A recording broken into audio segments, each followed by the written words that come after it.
controversial judgment of the Supreme Court, ignoring the victory of NNAMDI KANU in appeal courts. But now, if you are going to try NNAMDI KANU, the first thing is that you should at least obey your own court for orders. Restore this is like going beyond the appeal court now. Appeal court that actually discharged him, acquitted him, and said he has no case in Nigeria. Right? So at least go, if you can't use that of appeal court, use that of the Supreme Court, Abi. So they returned him back to Nyako. By the time they returned him back to Nyako, they've dropped treasonable felony charges. They are now charging him for terrorism. And that was when they said, you guys are mad. It is part of the corrupt judicial system in that contraption where justice is, is pretty much like for the highest bidder, they will say. The entire system, rigged system, right, with bogus charges, just wanted this man out of circulation to stop exposing the agenda of the Fulanis and their collaborators in Nigeria against the people, the indigenous people of Nigeria. Now, this is why you see this target on NNAMDI KANU. In their own courts, he defeated them in their own courts. He forced them to actually act so stupid and foolish in the face of the rest of the world. So when NNAMDI KANU insisted that you will not try me, some people said he's so arrogant. Is this? I'm talking about the humbled slaves, the sophisticated moron of this world, the Ronukus, the Ronu Nazis. Some were even saying that they should be killed. NNAMDI KANU is now being charged for terrorism. The Fulani terrorists that NNAMDI KANU exposed, they are being given, right now, they are being given amnesty. Operation Safe Corridor, repentant terrorists. Repentant terrorists. And they are charging a man they've locked up for over 3 years now. They are charging him for terrorism that is behind the insecurity in eastern part of Nigeria. And by law, how? By law, it couldn't have been. So on this note, the crooked criminal Kekere Agbaule, the Chief Justice of Nigeria, responded today to the letters of NNAMDI KANU's lawyers, and they agreed. She agreed that Nyako will no longer preside over NNAMDI KANU's case anymore. Now, a new judge, a new court is now being assigned to what? To take over the charade, to take over the mockery of justice, to take over the illegality. Still, by the way, there is no, maybe when they get to that one, maybe, I'm just using maybe right now because I'm not really raising my hope, okay? Just maybe this time around, they would actually follow their own supposed laws and release NNAMDI KANU. Release him. That's what their law says. Release him on his last bail condition. That's what their Supreme Court's judgment says. So when the NNAMDI KANU's lawyer came out and said, well, we have now been assigned a new judge, which is yet to actually be named. But the first victory here is that Binta Nyako, the compromised Binta Nyako, will no longer, right, have any one-on-one whatsoever with NNAMDI KANU anymore. There will be no furtherance of this shameful, miscarriage of justice against an innocent man. Everything NNAMDI KANU told us about the Fulani and their agenda come to pass. APC, Egbekebe, Al-Qaeda People's Congress, Akpa, People's Congress. Their agenda is to what? Is to come to loot, which is to steal. Their agenda is to come to destroy, which is to divide. The agenda is to come to kill. And that is what they are carrying out. And the Fulani terrorists and their collaborators in that contraption celebrated the kidnapping of NNAMDI KANU, including the gullible ones, some of you, gullible morons. They are bought into their propaganda so steadily, conveniently. And then you actually was like, it was like, give us Barnabas, and then crucify this Jesus. I'm not comparing him, by the way, so there's no blasphemy. I'm just saying that is exactly what is going on in that contraption. Terrorists, people are watching these criminals inside this contraption, giving what they call the repentant repented terrorist, right? They said they are rehabilitating them, sending them back into the society. And the insecurity in Nigeria, the terrorism in Nigeria continues. In fact, it continues to grow, escalate. It has now become a multi-billion-dollar industry in that contraption. And up till now, more and more of our people have either been killed, kidnapped, with ransom paid. Others' livelihood have been so destroyed. And the people have been told to be on their own. Oh, Mazi NNAMDI KANU launched what is called the ESN, Eastern Security Network. It was more or less like the forest rangers to protect the innocent civilians who are the primary targets of this Fulani terrorist, armed Fulani terrorist from Futasoro, Futagalon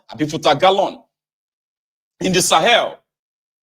Thousands of kilometers away from the southern part of Nigeria, where they are telling us to learn how to live with our own murderers, with our own killers. Rather than them clamp down on this murderous, Fulani terrorist, Nigeria was trying to teach us how to share and give up our lands to this murderous, jihadist. It went on and on and on for years, with thousands of lives lost. And of course, hundreds of billions of naira worth of people's personal properties destroyed, especially on the farms. So today, people are asking, wait, if the reason why they wanted NNAMDI KANU dead was because they felt like he was inciting the people against the Fulani, murderous Fulani terrorist.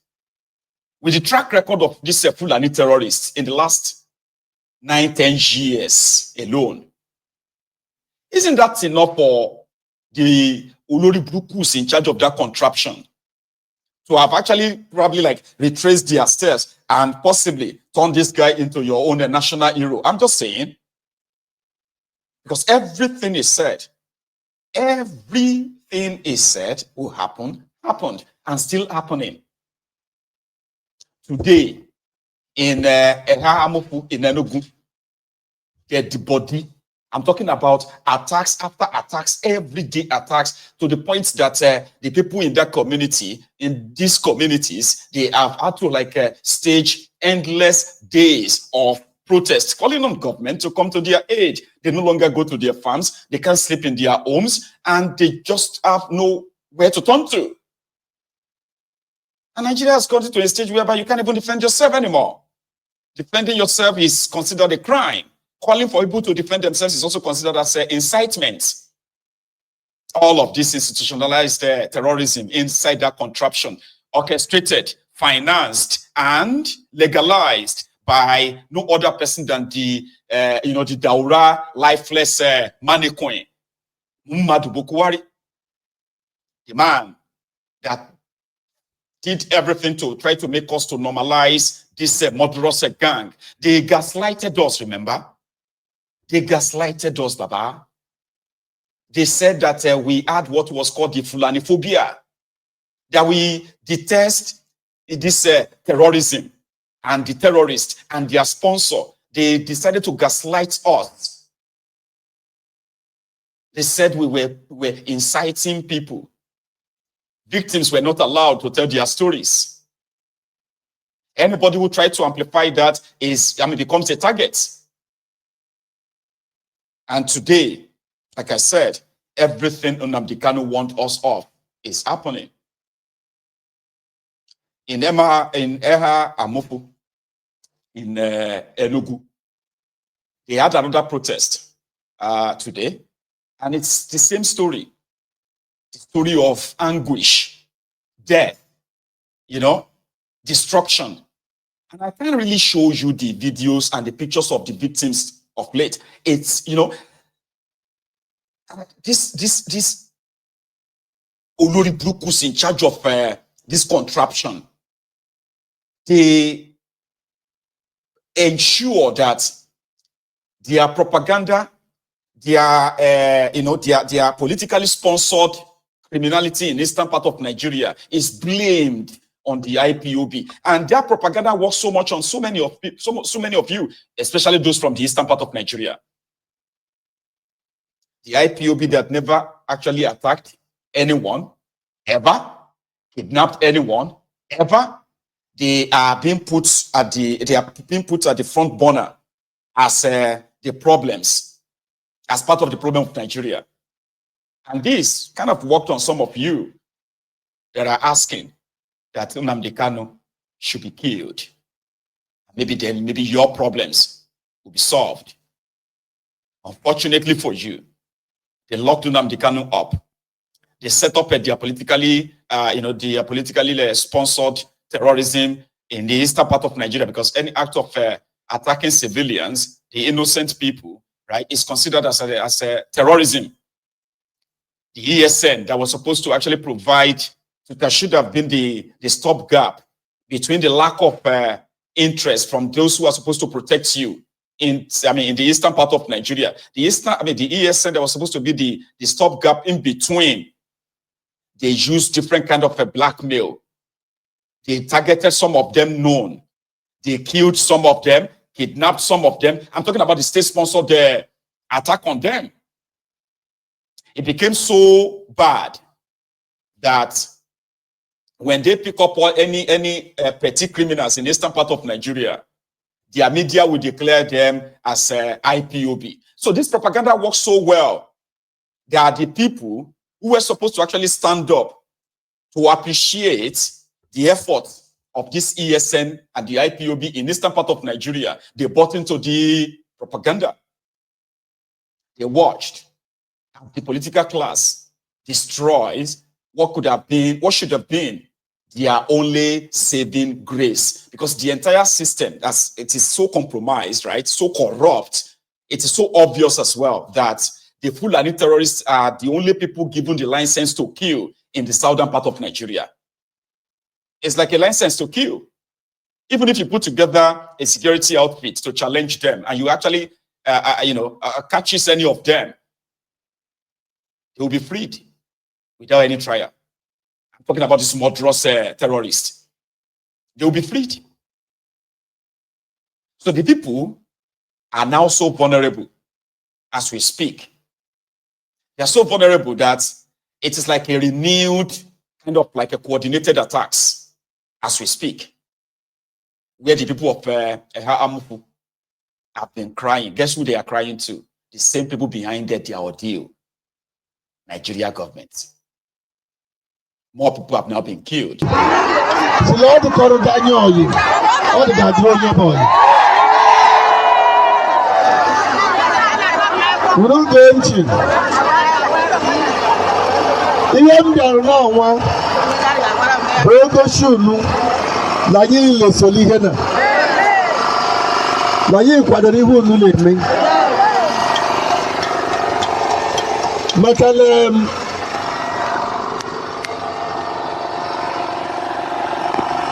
Oje me ihe ayi niile kwesịrị ome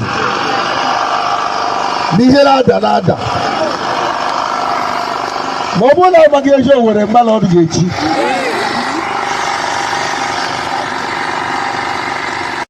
anyị atawa ahụ mụ na tụrụ n'ụwa kedu ma mmadụ ole ekeme gburu na ogbenye ekege gburu Week now, Bogaraga, a graduate in Umuhu Lataro.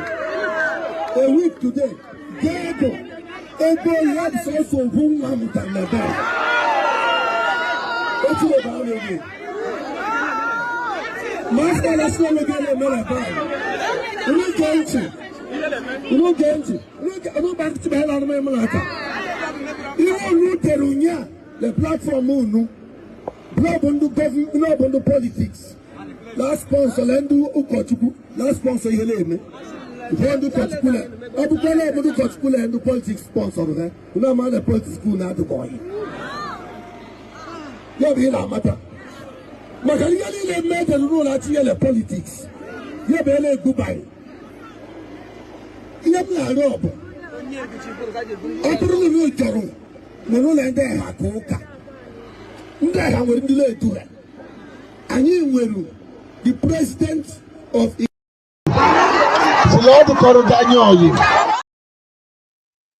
nobody coming to your rescue, my people. You see that self-help that you were probably saved from when NNAMDI KANU took the responsibility, which eventually triggered them to go extra miles in kidnapping him, in breaking international law. It took a huge risk, but when it mattered most, when the people who were supposed to actually really shut down everywhere, after he was kidnapped, somehow, fear prevailed. So everybody felt like it was probably NNAMDI KANU's cross to bear. So they did everything to try to destroy all this good foundation, this good foundation laid by NNAMDI KANU that could have bring about, everlasting peace, awareness and peace, prosperity for the people of the eastern part of Nigeria. They allowed the mofo politicians who actually hate their people, hate you. They allowed them to have a free ride of kidnapping NNAMDI KANU and locking him up. Yesterday, somewhere in Imo State, it's called Ihite Opala. Ihite Opala Road in Imo State. This Fulani terrorist took over the road where people were actually kidnapped and others got stranded because they couldn't do anything. Yesterday. Also, no problem. Kevin Moto Nadia. Huh? I see no problem. Yeah, what Bala Road do? Perhaps-men kind of Zinki Baza. Our Hannah is well, our Hannah is well, our Hannah is well, knows of Bala. Knows of Bala, Hannah was promoted director, knows of Bala. The was one of our Hebrew passengers, but you more here. My name is Kono Bala. Today, being 7th of March, Kankane, my life in Opala. One the Hessman, he stroke Opala. He stroke Opala. All the homotosi, Owerri, Lagos, Onitsha, everybody packed. All of them packed. No motor is coming, no motor is going. This is the situation. Meanwhile, there are military barracks, Air Force bases scattered across the eastern part of Nigeria, police headquarters. But their only constitutional power, constitutional responsibility, right, is to hunt down every Igbo, young and old, that ever, propagates Biafra. You don't even have to propagate Biafra before they will hunt you down. When it comes to this Fulani terrorist terrorizing the people all over the place, it is beyond their jurisdiction. You are on your own. This is the state of things in the contraption, especially in the eastern part of Nigeria. People watched them demonized the effort of NNAMDI KANU, demonized, the sincerity of art, the love of NNAMDI KANU for his own people. Some of them felt like they didn't feel. They actually asked that he should be killed. So the propaganda worked on some, maybe not on all, or even those that the propaganda didn't work on. There's another thing that is working on them: fear. The fear of, I don't want to be next. And in all of this, it has given the irresponsible criminal Igbo governors a bit of confidence